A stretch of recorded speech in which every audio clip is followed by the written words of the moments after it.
So I haven't seen you since the No, 2016 event in Vegas. didn't we see each other in New York City? No, that wasn't me. Oh, so it's been all this time since Vegas. Yeah, Wow, wow. Well, have we both been through incredible transformation or what? oh, for sure. Yeah. I can't believe, there's it seems like there's two groups. One group that's stuck in the mundane world, and another group that has been just plugged into the collective consciousness. My feeling is that we were all turnkeyed when we were small children. In my third book, I talk a lot about what were the forces connected with that turning of the key. But I think that we've sort of pulled out of the mundane world now as collective consciousness, and we are getting the hard lessons of, my God, what's been going on with Saturn, Pluto, and Jupiter in Capricorn for so effing long that we've had no choice. We've all had our aha moments, our dream world out in the world here. There's so many signs. Even this plane going overhead is a sign right now. I know. I know. Always at the right moments, right? Incredibly at the right moment, whether it's a silly license plate or a billboard Yeah. or an animal showing up like that you don't normally expect to see. Like, I've had dragonflies come right up to my face, hummingbirds come right up to my face. When Jessica and I were out on our last adventure, she had a pelican come like this close to her and play with her with her wings, let alone the squirrels that we have here that come up and want to be hand fed by us every day. So there's a lot of signs happening. Tons, tons. Well, I mean, I have questions. Am I allowed to ask anything I want? Of course, I am a conduit of the universe, just like you are. So when we are asked questions, this automatically plugs us into our higher selves and our intuitions. It's like when the Buddha was telling the bodhisattvas, when you're asked a question, you have to come forth and deliver the Dharma. So yes, I'm here for the Dharma. All right. Well, let me go ahead and start. I'm going to begin by thanking everyone, especially you, David, for joining me, and greeting everyone who watches this video in the love and the light of the one infinite creator. This is our Vibe Tribe, where we have cosmic conversations and gather together for the purpose of crystallizing unity consciousness, because where two or more are gathered together in unity, there is a crystal or Christ consciousness, and that is what we are embodying on this planet. So I am happy to introduce David Hauser, the Love Guide. And let me just read your bio. David has been researching the spiritual history of our human story for a lifetime. By virtue of this, he has discovered the meaning of life's true cause, which is to give and receive love. Love is our divine birthright that can take us to the Akashic, where souls remember that they are exalted and divine. David has authored the Soul Kiss trilogy that goes into the depths of what love is all about. The first in his trilogy is out now on Amazon, called Soul Kiss, Tantric Tales of Mahamudra, and is the love story of consciousness. He has been a featured personality astrologer on the futurelife.tv and High Vibe apps. He's taken his brand now to YouTube and Facebook, where he talks about love, relationships, and galactic astrology every day. And at the end of all his shows, he likes to say, oceans of love. Welcome, David. Thank you so much. It's such a pleasure to be sitting here with you and your wonderful audience that are all gifted and have a intrinsic piece of the puzzle that we all need to see so that we can see the big picture of our cosmic story.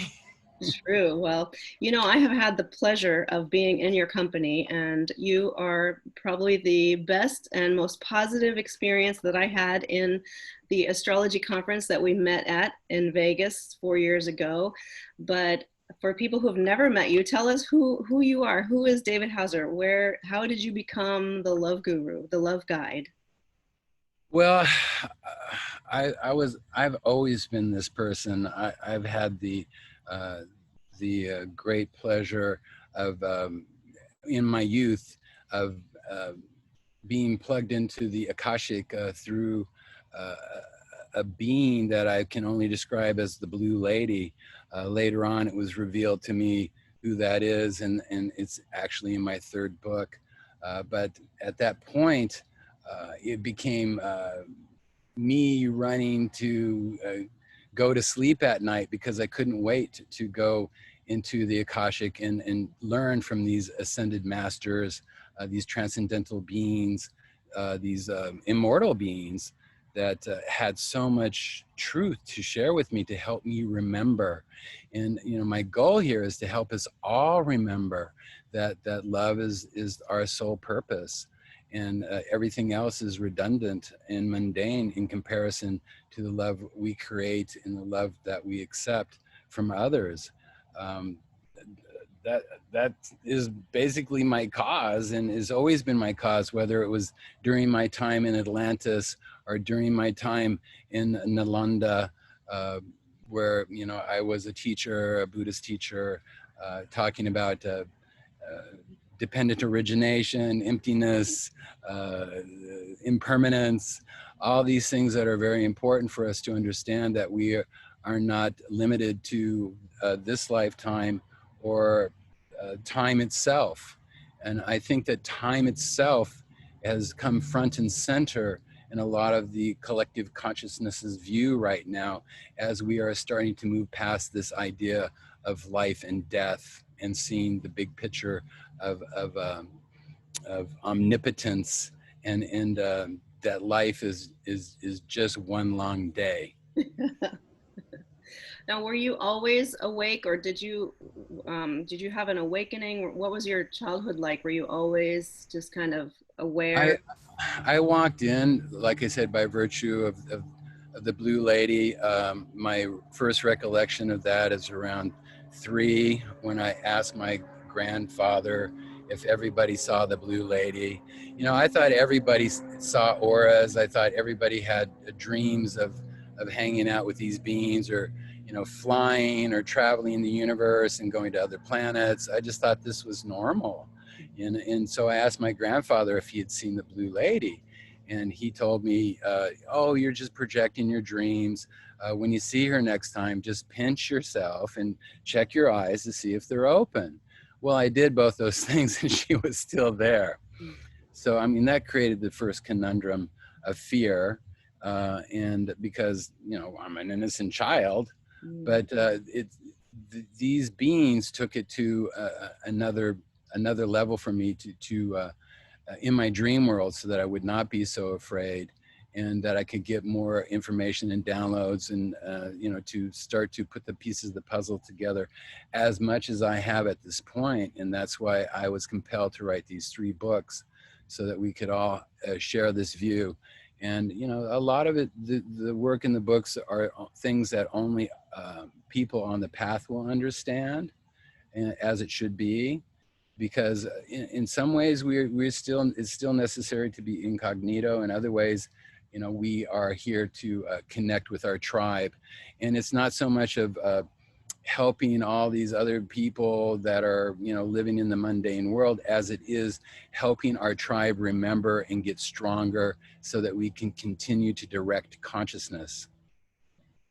Excellent. So you have had a journey, and I know recently, as far as I know, you have a new love in your life. Yes, I do. The amazing Jessica. And there again, a series of events brought me to that point. And I talk about twin flames, and in my books, and I have like 400 videos on the subject of love on my YouTube channel, along with these new interviews that I'm doing, called The Human Soul. My first one with Elliot Mintz is on there, and a lot of discussions that Jessica and I are having.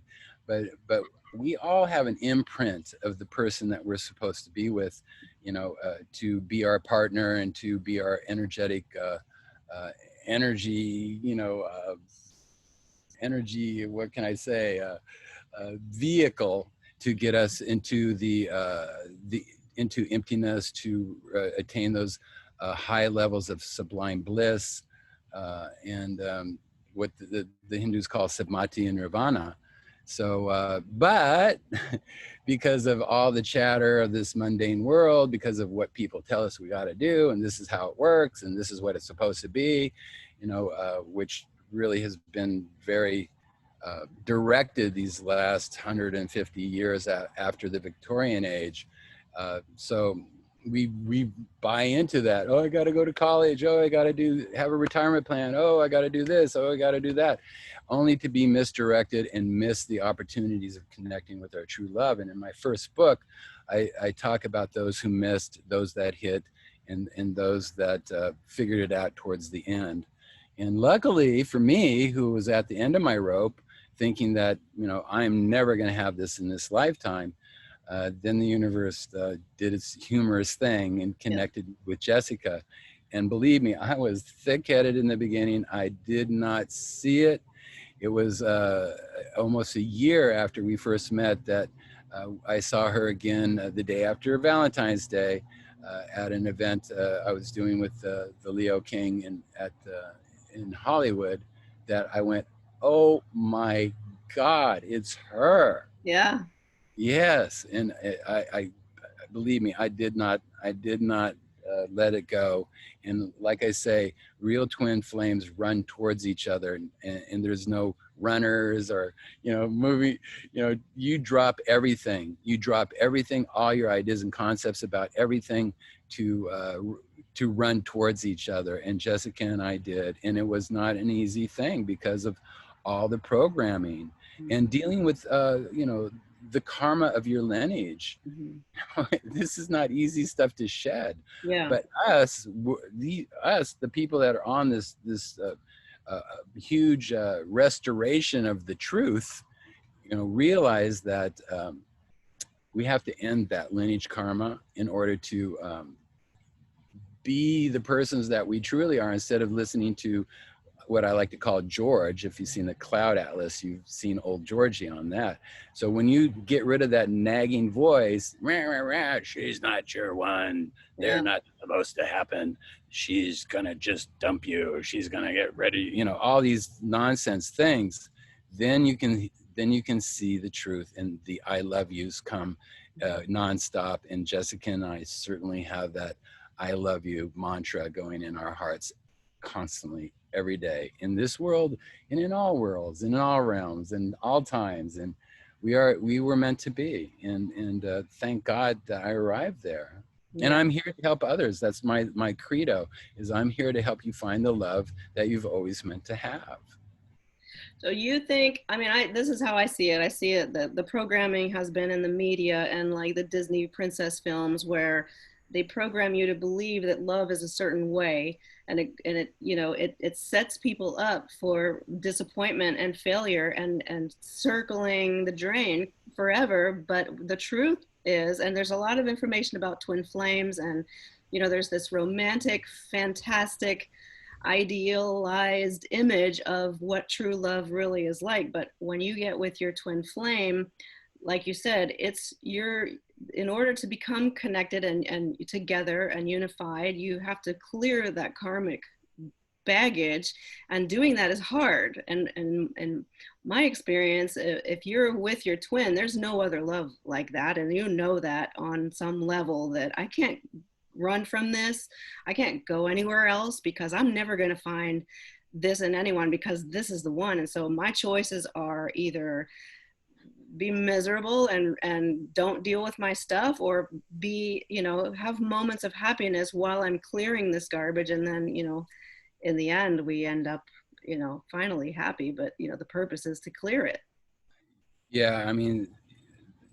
The fallacy of all of this is believing that the twin flame is only coming through one person's eyes. We are omnipotent beings. We are connected to source, like what you said in the opening of your program. And what we're seeing when we see our twin flame is that omnipotence staring back to us. How marvelous it is for two souls to traverse time, space, to see each other in the material universe and recognize each other. And keeping that precious and alive and sacred and reverent is one of the most difficult things, and especially when we're confronted with reasonable facsimiles. I talk about these connections in three ways: karmic, reasonable facsimiles, and fated. And so many times, because we're all empaths here, right? Yeah. We get caught up with reasonable facsimiles because we see signs in other people and the potential, because we're looking at that omnipotence and Yes. going, oh my God, I see that angelic self. And that sets us up for seeing that oh my God, this person, has a propensity to be this person, and if I just wait, if I, it's going to come out in them. I know they're going to get it. I know, women so many times are they see the potential in their mate, and they just will wait for that potential to come out, thinking that they'll get those aha moments and it'll happen, and it doesn't. Why? Because they don't have it. They don't know. They're not in connection with their divine self. They're still in necessary. They're still in these ideas of possible and impossible, and they're not there. And Yeah. most of the times, these people will show up with some sort of psychological illness, whether it's narcissism, bipolar, or Asperger's, on and on and on. And in the meantime, we lose years. Yeah. So understanding that it is an omnipotent experience, and that it can show up in the eyes of anyone, and the eyes that it's coming through now, if that connection is not maintained, and if that connection is not, resonating all the time, like having the same dreams, having the same vision, saying the same conversation, then chances are you're with a reasonable facsimile and need to get through it, move on, recognize it, and depart as soon as possible. But if you have no awareness of this, you're going to get stuck. 5 years go by, 10 years go by, 20 years go by. Oh my God, what did I do? Yep. Did you have one of those? Of course I did. Yeah.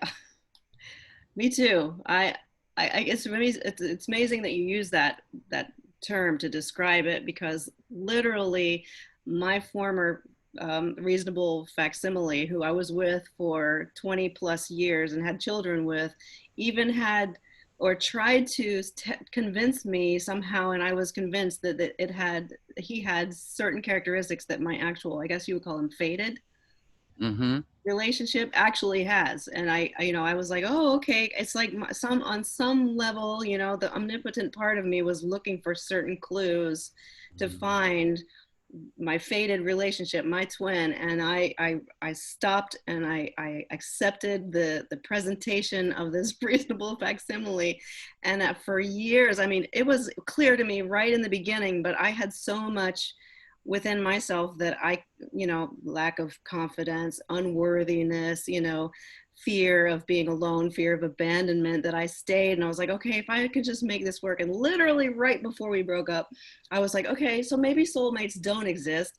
Maybe it's just whoever you're with, you make it work. You make him into you're true. And that was like the end. Yeah, I've been there too, thinking that, maybe what I need to do is what everybody else does. And we'll just work it out. We'll go to therapy. We'll, iron these things out, and we'll go on, and it'll be great. But that's bullshit. Yeah. Bullshit.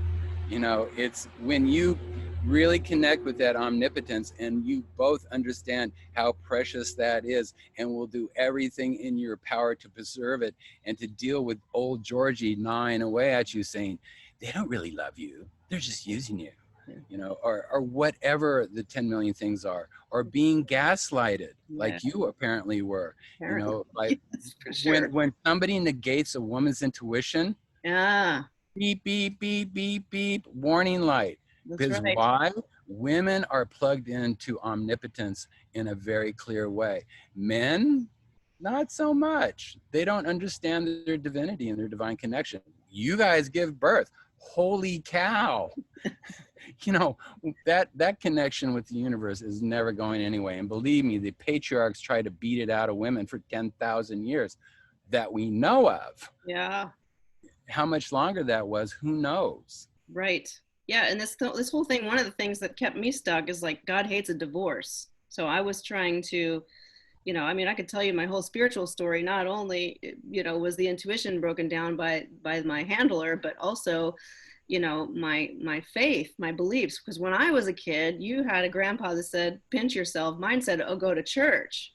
And I was like trying every church out, and I never found it, and then I gave up on that. But then right when I was 18 and leaving my dad's home, I got into the cult. That's when I was living in Santa Barbara, and someone came to me and said, "Oh, here's the truth." And they were very convincing, a whole cult of gaslighting and controllers. And I was vulnerable. And so I stayed in this relationship because I didn't want to make God mad. I was afraid for my life. So, that keeps a lot of people stuck. And everybody around me, nobody supported leaving. It's like, oh, you have kids, you have this, it's like, This is the cunning of the patriarchs. This is the cunning of the patriarchs. yeah. All of this stuff is relatively new in our history. Yeah, we have a much longer history than 10,000 years. Our history goes back millions of years. If you're into Hinduism and read the Vedas and, look in the ancient aspects of Buddhism and look at our history and look at the monuments that they try to tear down all the time so we can't connect back to our original history. And the thing they're unearthing now, we are a lot more than the story we've been given. But yes, our prime directive is to be compassionate souls, and this has turned into food for these diabolical creatures that walk this earth and suck off the good nature and compassion and love that we have. That's why when Matt Kahn was talking about reasonable compassion, I was like going ding, ding, ding, ding, because we just can't be ultimately giving, compassion. When you see the matriarchal symbols, she's carrying a sword, the sword of truth, and that cuts both ways. And I'm sorry, my compassion may cut you, but this is going to be the best thing that ever happened to you, because you're either going to wake up or you're going to die. so this is the deal. We can't just come, especially all you empaths out there, with your heart and soul on your sleeves, believing that you're going to heal somebody that can't be healed, because it'll never happen. Stop, like I'm saying right now, stop trying to help the strays. Stop trying to help people who are stuck in the mundane world. Help your tribe. Help your people who are already here. Doing programs like this is very important so that we all hear this message. We need to work on us, because we're the ones that are going to make this great change happen. And it's the women of the world, and all my work is dedicated to empowering women, are the ones that are going to lead the way. Yeah, I agree with that. Yeah. People can't heal if they don't do it themselves. A faith, Jesus said, your faith makes you well. So if you believe you can heal, you can tap into that healing yourself. If you ask someone else to help you, to assist you, you're just asking them to channel, because maybe they're clearer than you. You're getting assistance by someone just channeling that universal healing energy to you. But these people who beg you for a healing are really begging you for an energy feeding, because they don't want to heal, and it's like, No. You got to let them go. It's like, that's their choice. Your choice is to participate or not, I was the odd person in high school. I was into astrology and numerology, spirituality. I was actually abducted by born again Christians, because they wanted to save me because of, I was into mysticism. Why? Because I had a child full of mysticism, and at that point in my life, I was very busy on trying to understand the terminology of what my experiences were. I didn't know it was called an Akashic. It was just a place full of books that I could jump into. Yeah. I didn't know they were auras. I thought everybody could see the colors around people. I didn't understand why people couldn't look at each other and see all their lifetimes, and what was going to happen to them in this lifetime. So I became the odd person out. The thing is, everybody, wanted to come up and talk to me, and I watched how it would go in one ear right, and out the other ear. And at that point, I was like, you know what? It's just not worth it. It's not worth my time. I'm not doing the good here.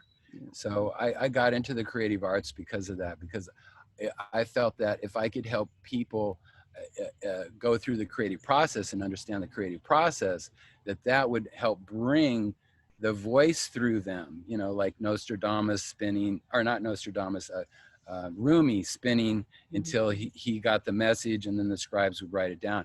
You know, it's like when we have the Mahamudra experience with in lovemaking, and we go to that incredible place where everything and nothing is. And then we bring down the wisdom. So the creative process is just like this. So I got involved in helping people with music, eventually owning a recording studio and a record label, and helping those people be creative, because that was my gift that I could offer other people, is to bring their best selves forward, not, you know, trying to tell them, oh, this is going to happen to you and that's going to happen to you, and you know, and watch it go from here to here. Right.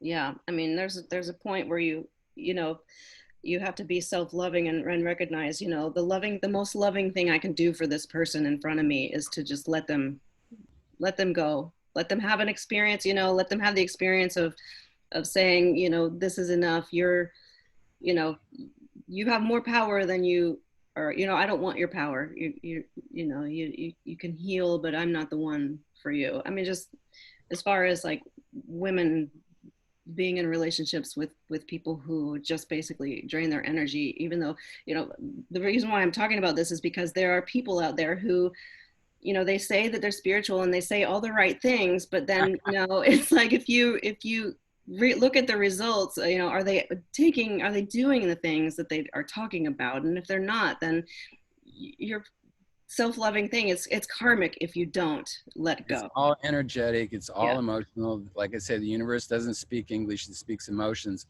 And the narcissists have gotten clever about using the language that we've been using forever. And they're using that language to attract and destroy people's lives now, I've and to take noticed them that. off their paths. Oh, hell yeah. All over the place, I noticed it. It's like the speed daters, right? Oh, I just had this feeling about you when I met you. Oh, you know, I think, you know, it's meant to be a Right, relationship. And then once they reel you in and got you, then it's like, "Rawr," right. you know, and they try to destroy you, take your identity, and divide your friends and make you look crazy, and all kinds of on and on and on the list. I mean, I want to do a documentary series on narcissism, because it is the plague of this world. And certainly the thing that has been holding women back from taking their power and moving on to exert that power in our collective consciousness. Let me ask you, when you see people without experience, they don't recognize it as readily, but those of us who have had experiences, like, we recognize them a mile away. Do you call them out? You call them Well, out if they're in a group with you? I think there should be a book called The Care and Feeding of a Narcissist, because there's a way to manipulate the narcissist, just like there's a way to manipulate the great white shark, or, you know, manipulate, and that comes through awareness. And that's why I have a lot of videos that talk about narcissism, because I think the more awareness that we can have towards the mechanism of how these creatures work, that we can call them out, at least recognize them, and know how to turn it around, have the tools to do that with. You know, I'm sure we could get into a video just about that, For you know, sure. to help people on that subject alone. Because, like I said, it's a plague around the world. We have raised up the narcissism. I mean, capitalism encourages narcissism. I remember a time when it didn't matter if you were a mailman, a trash man, a builder, or an executive at a company. What mattered was who you were as a person. Mm-hmm. And no one talked about how much money they made, or you know, how this project that they're doing is going to bring them all this notoriety and wealth. We talked about what we were experiencing in our lives and how it was transforming us and making us better people. Yeah, that stopped when? 70s? Yeah, I mean, The obituaries are very telling. If you look at the obituaries from the 1800s versus the obituaries now, you will see people describing the people in their life who died as noble and giving and how they changed their life. Nowadays, the obituaries are about what jobs they had and what they did as far as financially or how well they did, or what inheritance they left behind, which inheritances are disappearing because the patriarchs have come up with a way to also build the middle class out of any inheritances they make good because of these incredible diseases that Alzheimer's and cancer and all these things that are destroying families. What little inheritance they have. So anyway, and inheritance is a big thing, of course, that has to do with Saturn, of course, that has to do with Kronos. And what we now know that Jupiter is going direct is that Jupiter is going to take the lead finally, amen. And the Saturn energy that has been dominating this world is going to transform, and we're already seeing signs of that. It's certainly conversations like this is one of them. But as that happens next year, we will be calling these people out. We will be showing each other the truth. Right now, the nodes are in Gemini and Sagittarius. So Sagittarius is about belief systems. The North Node is our destiny is in Gemini. So it's about communication. So changing our belief system to be based on facts and truth, and being able to take that and create a new lexicon to express it into words is going to be instrumental in building this new world that we are all anticipating. That will be we will start to see great signs of this coming in the new year. And when you and I were in Vegas going through that thing, that conference, I believe he talked about the next 10 years. Mm-hmm. And we are seeing signs about that right now. And yeah, he was right about the censorship. I remember he was speaking about the censorship, and that's come full circle. So yeah, that was my next question. What do you think's going to happen in the next, what's your interpretation? Right now we are, the house of cards is falling down, and like I've been telling you, we're coming up with this new lexicon, new way of expressing our belief system. It's going to be more fact-based. It's not going to be based on mythology or tradition. It's going to be based on what is happening in the world, merit. What have you done to make this world a better place today? That's going to continue to grow. I mean, Aquarius is about service. Jupiter being in Aquarius and taking the lead over Saturn, which Saturn will be in Aquarius also, but Jupiter will still be leading the pack. And we're going to start looking about how we can help each other through service. And now we're doing Zoom calls. Now people are working at home. The whole new economy, even though they tried to crush this economy that was emerging via the pandemic that we are now under. I've written screenplays about this pandemic 9 years ago. Okay, I've written musicals about this, how this all sprung up. And then of course in my books, there's things talking about the aftermath of World War III, which we are at war right now, obviously. But we are going to be, my point is their grip was so tight that they didn't want to see this new economy emerge. As they start seeing their stocks go down and new stocks with innovations moving up, then they put a stop to that. It crushed a lot of mom and pop stores, people that were bringing goods and services to the marketplace that were new, unique, and sustainable. Yeah. But they didn't count on our ingenuity, and our ingenuity is getting better, even though all these forms of connection are being, like you said, being controlled.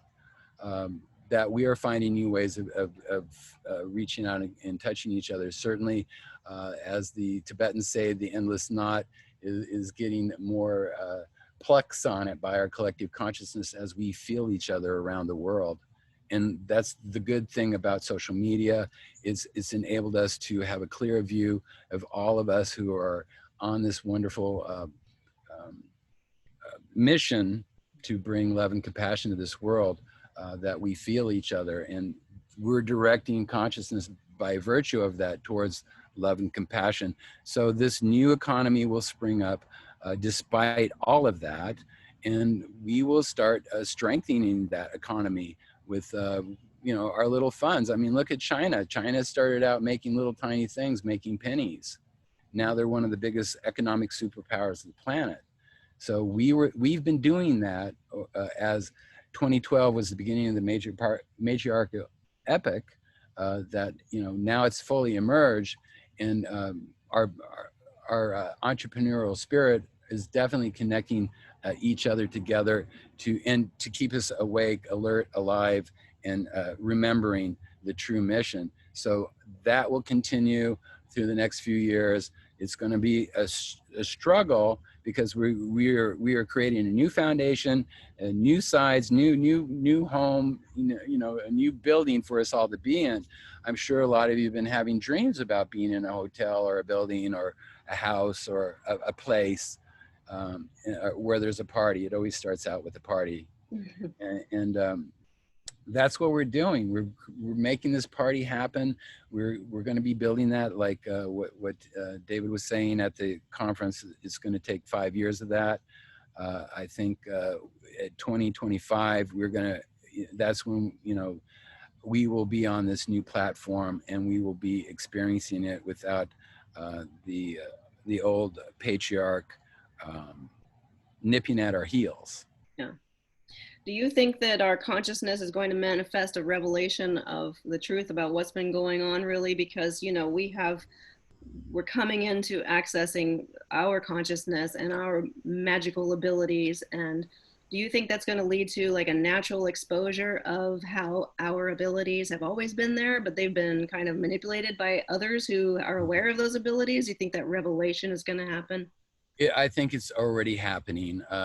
Everywhere I go, people are winking, nod, nod, Lemuria. Yeah. They're winking, nod, and nod, change the narrative. All three of my books has to do with the relationship between awareness and consciousness, and our awareness directs consciousness. So when our awareness has been forced by media to look at destruction, pestilence, economic ruin, consciousness goes there voraciously and looks at all the minutia of that, and that's a divergence. And my God, have they been diverting our awareness?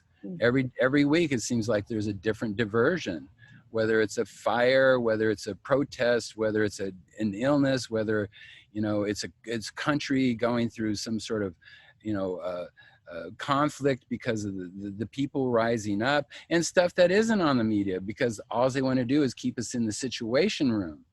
I think that part is moving away. It's starting to get more obvious, isn't it? Like, really, come on, can you get more creative? Blatantly obvious. Yeah. Blatantly obvious. And guess what? That's when consciousness is exhausted and doesn't care anymore. Yeah. And our polished mirror of awareness can direct consciousness towards a thriving planet. Yeah. Finally. Well, no matter what's going on, people are always looking for love. And there was, trying to bring it back around to your being a love guide. I just had a conversation with someone yesterday, and we were talking about how, and this is along the lines of what we've been talking about this whole conversation, about how it's really unity consciousness. It's that omnipotent part of consciousness that's looking out through your eyes. So, how do you find your soul family if you're still attached to your biological DNA Earth people? Those things are being shattered. Oh my God. Everybody I talk to talks about, how all those connections and people in your past and your life that you surrounded yourself with. I mean, they were all great lessons, but yawn. Yeah. Those lessons are over and they're boring. And, no matter where I go in the world, and I still get around despite things, that I run into people who are talking about what we're talking about. know that our tribe is just gravitating towards each other as if by magic. Yeah. And we are getting stronger every day. We are getting stronger because we are having conversations like this. Yes. And believe me, the things that you and I are talking about right now, people are going, yeah. Yeah. Yeah. So, so it's just going to get exponentially stronger and better. And the astrology supports this. And, 2 years from now is going to look a lot different. How it manifests, we're all like on the edge of our seat because we know something is going to manifest. It's going to be wondrous, but we just don't know in what way that's going to happen. I have all these beautiful yellow butterflies around me right now. Wow. It's kind of funny. Another sign. Yes, Yep. for sure. Hi guys. Right. But yeah, so it's going to happen as if by more magic, and I think that magic is dependent on us, using our magic. You all have magic out there. I know you are in touch with it. We all need to put that magic in a big pot and start cooking up some great stuff with it. So don't be afraid to start transforming, lemons into lemonade. I think that we're all doing this in our small ways, and I think it's just going to exponentially continue to grow. I totally agree with you. Let me ask you one last question, because everybody's at a different place in their journey. Some people are farther along. You've been doing this a long time. What about when your emotions get, you see something and your emotions come up and you feel, current events, affect you a little bit emotionally? What do you do to keep your vibe up? How do you recenter yourself? That's George. Everybody watch Cloud Atlas. Look at good old Georgie, Yeah. and understand that this is George. We're heading for another Mercury retrograde, Oh kids. boy. Yay. Uh, so you have to start being able to recognize Georgie and call him out. The patriarchs want our emotions. We have good and bad emotions. You need to suppress this and suppress that. Bullshit. Yeah. All those emotions are useful tools for painting the colors of our soul. It's just the way we express them. That's why the North and South Node are asking us to reinvent our lexicon and be able to describe our emotions of, I'm having a big feeling, Yeah. instead of going, being a monster expressing those feelings, but to actually, get to the essence of what we're going through.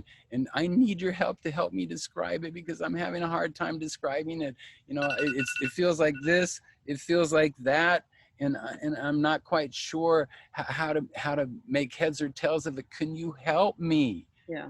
Instead of loading up the machine gun and Yeah. just spraying everybody in your path because you have a feeling that you don't know how to articulate. So yes, we will be articulating these feelings. That will steer us away from good old Georgie, and we will, when good old Georgie comes into our awareness. And that's why these movies are great, or having a picture of what good old Georgie looks like, so that when you start to go that you see, oh, that's fucking Georgie. Pow. The Yeah. Tibetans have a word called pat. And when negative thoughts start to rise in your consciousness, you go pat. So they don't find a home. So the Mm-hmm. more we make it so that those types of destructive emotions don't find a home, the more the constructive emotions will help us connect as human beings having a human experience, or as spiritual beings having a human experience. I had a dream where I was feeling like I was sliding down, like on a fast slide, those amusement parks where there's just a slide, you're sitting on a gunny sack and you're headed down. And I looked over and I saw my twin and I saw some other soul members that I already know. And I looked and I saw all these soul family spread out through space, and they all looked like planets. They were all orbs. And they were looking at me like, this is scary. And I was like, this is the best part. So whenever I feel like I'm freaking out about something, I realize, you know what? I came here for a reason, and this is the best part. This is fun. I'm a super being, and this is all part of the game, and it's going to be great. So tell us where we can find you, how we can reach you. Sincerely, you Go ahead. can reaching me through Facebook is the quickest way. I do have a website called davidhauserloveguide.com. It's being upgraded right now. So you can always reach me through there, but instant messaging me on Facebook is always the best way. Of course, everybody, please subscribe to my YouTube channel. I think it's, you can find it down below. You put Yep, it on yep, a yep. link. Yeah, please subscribe to that. That would mean a lot to me because I'm going to start bringing a lot more dynamic programming out there. I'm going to be connecting soon with this amazing man that was taken in by the Sulu tribe, and they have this ability to, and they teach their children how to astral project, how to use that astral projection to navigate the universe.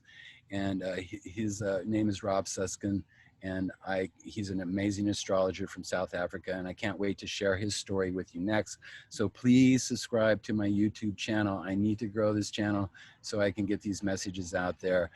My sole purpose is to help us all remember that we are indeed spiritual beings having a spiritual experience, and that you are entitled to have the love that you've always been meant to have. So please connect with me. I'm here and a resource for you all. Thank you, David. Thank you so much for joining me. And we will definitely put these links under the video. And you have great content. So I highly recommend people subscribe to your channel, subscribe to my channel, and get notifications so that you don't miss out on our videos. And I would like to thank everyone for watching and for joining us today and adding your energy to the great awakening of Mother Gaia, planet Earth. Keep shining your light and being the change we all wish to see on this world. Shanti. Oceans of love. Oceans of love, David. Thank you so much for joining me. It was really great connecting with you again. It's always a pleasure to see you.